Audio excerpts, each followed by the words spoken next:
Kohinoor diamond ప్రపంచంలో ఇప్పటివరకు ఇంతటి అద్భుతమైన వజ్రం మరొకటి లేదు, ఇక దొరకదు కూడా. అలాంటి వజ్రం మన దేశంలో, అందులోనూ మన తెలుగు నేలపై దొరికింది. మన భారతదేశ ప్రతిష్టకు ప్రతిరూపమైన ఈ కోహినూర్ డైమండ్ కథ ముందు ఎన్ని సస్పెన్స్ థ్రిల్లర్లైనా పనికిరావు. మన తెలుగు నేల వజ్రాల గని. ప్రపంచంలోని అపురూప వజ్రాల్లో ఎక్కువ మన తెలుగు నేల మీద దొరికినవే. ఇప్పటి గుంటూరు జిల్లా కల్లూరు, పరిటాల కూడా ఒకప్పుడు వజ్రాల గనులకు పెట్టింది పేరు. కోహినూర్ డైమండ్ ఈ కల్లూరు, పరిటాల ప్రాంతాల్లో దొరికిందని చరిత్ర చెప్తోంది. చారిత్రక ఆధారాల ప్రకారం కోహినూర్ వజ్రం 1083 సంవత్సరం నుంచి 1310 వరకు ఓరుగల్లును పాలించిన కాకతీయుల దగ్గర ఉండేది. అప్పట్లో ఈ అపురూప వజ్రం ఓరుగల్లులో ప్రఖ్యాత భద్రకాళి అమ్మవారి ఎడమ కన్నుగా ఉండేదని అంటారు. దోపిడీ, సాంస్కృతిక విధ్వంసం ఈ రెండే లక్ష్యంగా భారత మీద ఇస్లామిక్ రాజుల దాడులు మొదలయ్యాయి. అది 1303వ సంవత్సరం.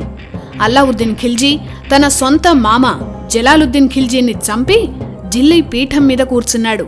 అప్పుడే దక్షిణాదిని ఏలుతున్న ప్రతాపరుద్రుడి సంపద గురించి కథలుగా విన్నాడు. అప్పుడే తన ప్రియమైన సేనాని మాలిక్ కాఫూర్ను ఓరుగల్లు మీదకు ఉసిగొల్పాడు. మొదటి దాడిలో ప్రతాపరుద్రుని సైన్యాన్ని తట్టుకోలేక మాలిక్ కాఫూర్ చావు దెబ్బలు తిన్నాడు. 1309లో మాలిక్ కాఫూర్ మళ్లీ ఓరుగల్లు మీద దండెత్తాడు. నెలల తరబడి జరిగిన ఈ మారణ హోమంలో కాఫూర్ సైనికులు ఉన్మాదుల్లా ప్రవర్తించారు. ఆ విధ్వంసాన్ని భరించలేక కాకతీయుల చివరి రాజు 1310లో ఓటమిని అంగీకరించాడు. కాకతీయుల అద్భుత సంపదను మాలిక్ కాఫూర్ దోచుకున్నాడు. ఆ సంపదలో భాగంగా భద్రకాళి అమ్మవారి త్రినేత్రంగా వర్ధిల్లిన కోహినూర్ కూడా దోపిడీకి గురైంది. అలా కోహినూర్ అల్లావుద్దీన్ ఖిల్జీ చేతుల్లో పడింది. ఇదే అల్లావుద్దీన్ సోమనాథ ఆలయాన్ని దోచుకొని అక్కడి మహాశివలింగాన్ని ఢిల్లీ తీసుకుపోయాడు. ఇన్ని పాపాలు చేసిన వాణ్ణి దేవుడు క్షమించాడా? లేదు. 1316లో ఖిల్జీ ఘోరమైన పరిస్థితుల్లో అనారోగ్యంతో దిక్కులేని స్థితిలో మరణించాడు.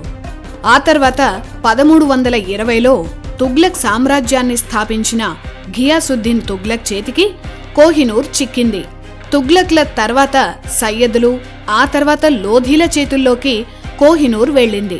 1526లో మన కోహినూర్ లోధీ సుల్తాన్ ఇబ్రహీం నుంచి గ్వాలియర్ మహారాజు విక్రమాదిత్య చేతికి వెళ్ళింది. 1526 మన దేశానికి రోజులు అస్సలు బావులేవు. అప్పుడు మొఘల్ సుల్తాన్ బాబర్ ఢిల్లీ మీద కన్నేశాడు. లోధీ, విక్రమాదిత్య కలిసి యుద్ధం చేసినా బాబరే గెలిచాడు. బాబర్ కొడుకు హుమాయూన్ ఆగ్రాను దోచుకున్నాడు. అప్పుడు హుమాయూన్ చేతికి మన కోహినూర్ చిక్కింది. ఆ వజ్రాన్ని చూసిన బాబర్కు కళ్ళు తిరిగిపోయాయి. అప్పుడు ఆ వజ్రానికి అతను పెట్టిన పేరే కోహినూర్. కోహినూర్ అంటే అర్థం వెలుగుల కొండ. ఆ పేరుతోనే మన డైమండ్ వరల్డ్ ఫేమస్ అయింది. అప్పట్లో బాబర్ ఈ వజ్రానికి ధర కూడా కట్టాడు. ఎంతో తెలుసా? అప్పటికి ప్రపంచంలో ఉన్న ప్రజలందరికీ 3 రోజులకు ఎంత ఖర్చవుతుందో అంత విలువ అన్నాడు. అదే విలువ ఇప్పుడు కడితే ఎన్ని లక్షల కోట్లో అంచనా వేయొచ్చు. అలాంటి అద్భుత వజ్రం మన చేజారిపోయింది. 1531లో బాబర్ చనిపోయాడు. బాబర్ తర్వాత హుమాయూన్ రాజయ్యాడు. 1541లో హుమాయూన్ షేర్షా సూరి అనే రాజు చేతిలో ఓడిపోయాడు. చాలా రోజులు పర్షియా అంటే ఇప్పటి ఇరాన్లో తలదాచుకున్నాడు. షేర్షా సూరిని ఓడించేందుకు హుమాయూన్ పర్షియా రాజు షా తమస్ప్ని సాయం అడిగాడు. ఆ సహాయానికి ప్రతిఫలంగా పర్షియన్ రాజుకి కోహినూర్ను బహుమతిగా ఇచ్చేశాడు. అలా మన వజ్రం ఇరాన్ వెళ్లిపోయింది. ఇప్పటి మహారాష్ట్రలో అహ్మద్ నగర్ సుల్తాన్ బర్హన్ షా, అతనికి పర్షియన్ రాజు దగ్గర చుట్టం. ఏదో వేడుకకు వచ్చిన పర్షియా రాజు బర్హాన్ షాకి కోహినూర్ని బహుమతిగా ఇచ్చేశాడు. అలా మన వజ్రం మళ్లీ భారత్కి వచ్చింది. అలా చేతులు మారుతూ మారుతూ మారుతూ 1650లో మన గోల్కొండ సుల్తాన్ అబ్దుల్లా కుతుబ్ షా దగ్గరికి వచ్చింది. అంటే శతాబ్దాల తర్వాత మన కోహినూర్ పుట్టింటికి వచ్చింది. అబ్దుల్లా కుతుబ్ షా దగ్గర మీర్ జుమ్లా అని ఓ వజ్రాల నిపుణుడు ఉండేవాడు. అతను చూసి గోల్కొండ ఖజానా నుంచి అమూల్యమైన వజ్రాలు దొంగలించాడు. అందులో కోహినూర్ కూడా ఉంది. 1656లో మొఘల్ సుల్తాన్ షాజహాన్. అతనికి ఈ వజ్రాలన్నీ అమ్మాడు. అలా మళ్లీ కోహినూర్ మొఘల్స్ చేతికి చిక్కింది. అప్పటినుంచి చాలా కాలం కోహినూర్ డైమండ్ మొఘల్స్ దగ్గరే ఉంది. 1739లో మొఘల్స్ శకం దాదాపు పూర్తయింది. అప్పటి సుల్తాన్ మహమ్మద్ షా పర్షియన్ సుల్తాన్ నాదిర్ షా చేతిలో ఓడిపోయాడు.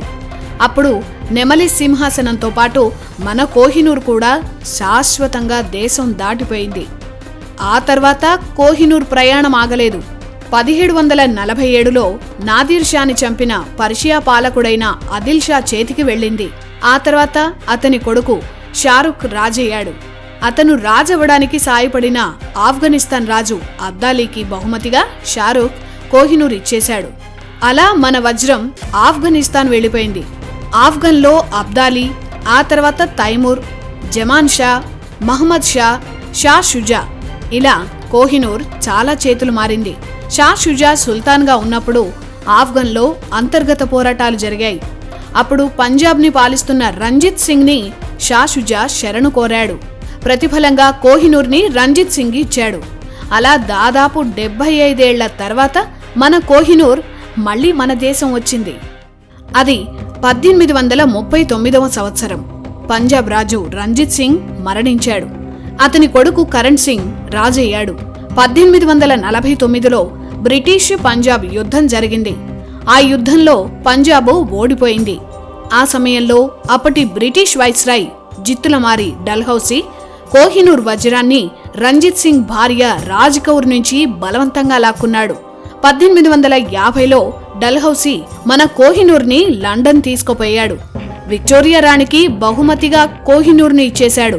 అలా మన కోహినూర్ విక్టోరియా రాణి దగ్గరకు శాశ్వతంగా వెళ్లిపోయింది. 1851వ సమయానికి కోహినూర్ వజ్రం 186 క్యారెట్లు ఉంది. ఆ తర్వాత ఆ వజ్రాన్ని 2 భాగాలుగా చేశారు. 1853 నుంచి మన అద్భుత అపురూప కోహినూర్ విక్టోరియా రాణి కిరీటంలో అలంకారంగా మారింది. విషయం ఏంటంటే అంతకుముందు కోహినూర్ని దక్కించుకున్న వారెవ్వరూ సుఖపడలేదు. అందరూ కోరి కష్టాలు తెచ్చుకున్నట్లయింది. ఇంగ్లండ్ కూడా నష్టపోయింది.